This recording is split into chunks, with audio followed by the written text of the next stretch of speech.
इंसानी तरक्की में इजाफा करने वाले आविष्कारों में से एक है हेलीकॉप्टर का आविष्कार, जिसने इंसानों को आसमान की ऊंचाइयों में उड़ने के सपने को शायद पंख लगा दिए। फिर चाहे वो जमीन से उड़कर किसी पर्वत की चोटी पर पहुंचना हो या किसी एक जगह से दूसरी जगह तक तत्काल राहत सामग्री पहुंचानी हो।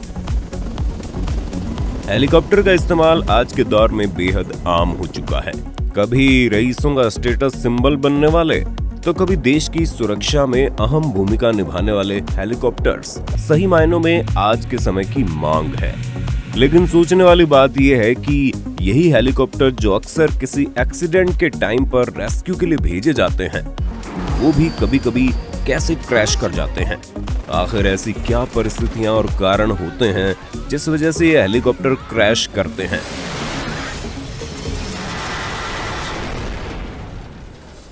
तो दोस्तों, ये तो आप जानते ही हो कि हवाई जहाज की तरह हेलीकॉप्टर को उड़ने के लिए ऐसे किसी रनवे की जरूरत नहीं पड़ती, जो जहां खड़ा होता है वहीं से सीधा उड़ान भरने में सक्षम होता है। असल में हेलीकॉप्टर के उड़ने के लिए जरूरी है उसके ऊपर का प्रेशर कम हो जाए और नीचे प्रेशर बढ़ जाए, और इसीलिए हेलीकॉप्टर में रोटेटिंग विंग्स लगे रहते हैं जो इंजन की मदद से रोटेट करते हैं।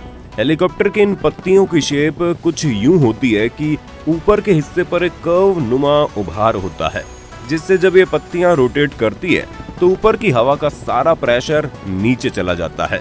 तो इसी प्रेशर की वजह से हेलीकॉप्टर को एक लिफ्ट मिलती है और वो ऊपर की तरफ उठने लगता है। लेकिन आज के समय में जब तरक्की कर चुकी इस टेक्नोलॉजी को फिर से एनालिसिस करते हैं तो हमें ये लगता है कि आज के दौर में भी इन हेलीकॉप्टर्स में कहीं न कहीं कुछ लूप होल्स होते ही हैं।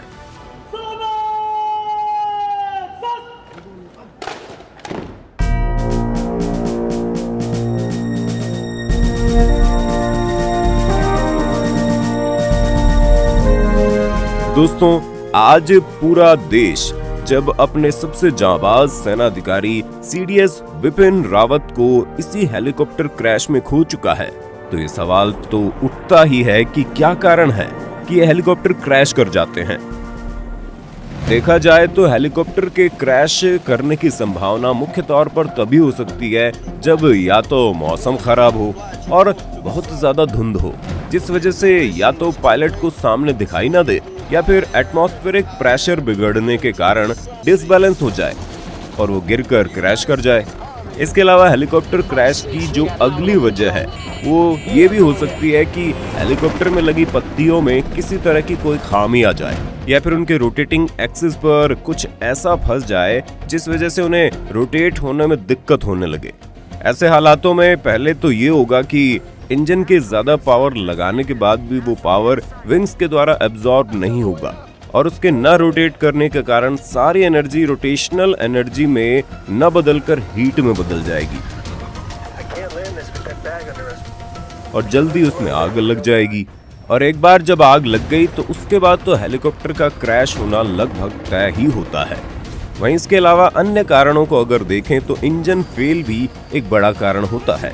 जिन हेलीकॉप्टरों में सिर्फ एक ही इंजन लगाया गया होता है, उनके इंजन में थोड़ी सी भी खराबी या फ्यूल डिस्टरबेंस की वजह से इंजन जब सही से काम नहीं कर पाते तो अचानक उनका बैलेंस खराब होने लगता है। ऐसे में या तो इनका इंजन फेल हो जाता है या वो कहीं टकरा कर क्रैश कर जाते हैं। लेकिन अगर बात उस हेलीकॉप्टर की जिसमें हादसे के वक्त खुद सीडीएस विपिन रावत सवार थे, यानी कि हेलीकॉप्टर Mi-17V5, तो आपको बता दें ये ट्विन इंजन वाला हेलीकॉप्टर था, जिस कारण अगर एक इंजन थोड़ा बहुत भी किसी कारण खराब हो भी जाता है तो पूरे हेलीकॉप्टर को चलाने के लिए दूसरा इंजन भी पर्याप्त होता है।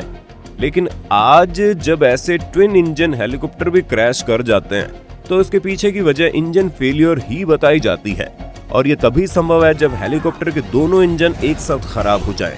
हालांकि ऐसा होना बहुत मुश्किल या कह लें कि नामुमकिन ही है। अब जितनी जानकारी हासिल है उसके हिसाब से तो ये कहा जा रहा है कि इस हेलीकॉप्टर में पहले ही हवा में आग लग गई थी, जिस कारण वो अपना बैलेंस खोकर जमीन पर आ गिरा और क्रैश कर गया। लेकिन अभी भी लोगों को ये सवाल परेशान कर रहा है, कितने एडवांस हेलीकॉप्टर में हवा में ही आग कैसे लग सकती है। अगर इतिहास के पन्ने पलटकर क्रैश में मरे हुए कुछ बड़े लोगों की बात करें, जैसे 30 सितंबर 2001 को पूर्व civil aviation minister Madhavrao Scindia का एक क्रैश में निधन हुआ था। रिपोर्ट के मुताबिक खराब मौसम के बावजूद उन्होंने कानपुर जाने का फैसला किया था। 3 मार्च 2002 को लोकसभा अध्यक्ष बाल योगी का भी हेलीकॉप्टर दुर्घटना में निधन हुआ था। अप्रैल 2011 में अरुणाचल के पूर्व मुख्यमंत्री दोरजी खांडू का हेलीकॉप्टर तवांग में क्रैश हुआ था। हालांकि कुछ नेता ये कह सकते हैं कि उन्होंने कभी क्रू या पायलट को ऐसे हालातों में उड़ान भरने पर मजबूर नहीं किया। यहाँ तक कि जांच रिपोर्ट्स में भी इस तरह के नेगेटिव कमेंट्स को शामिल नहीं किया जाता। वैसे ये बातें भारत में ही होती हो ऐसा भी नहीं है। अप्रैल 2010 में पोलैंड के राष्ट्रपति लीचे काइंस्की का हेलीकॉप्टर Tu-154 रूस में क्रैश हो गया था। जांच में सामने आया कि पायलट को बेहद खराब मौसम में लैंडिंग के लिए मजबूर किया गया था।